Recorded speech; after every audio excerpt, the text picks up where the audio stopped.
You need to try my Crock-Pot Chicken Parmesan for your next Sunday supper. Slice the chicken breasts in half.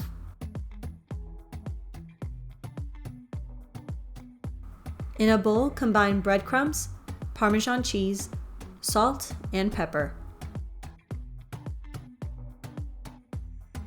Dip the chicken into beaten eggs and then into the breadcrumb mixture.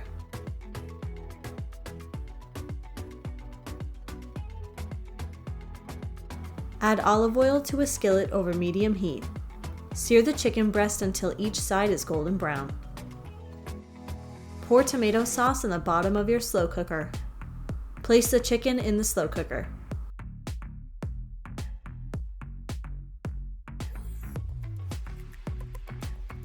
Top with more tomato sauce and mozzarella cheese.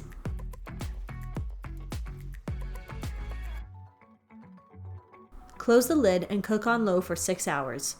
During the last 10 minutes of cooking, sprinkle on the remaining cheese. I love to serve mine with spaghetti. You can find more delicious crock-pot recipes on my website.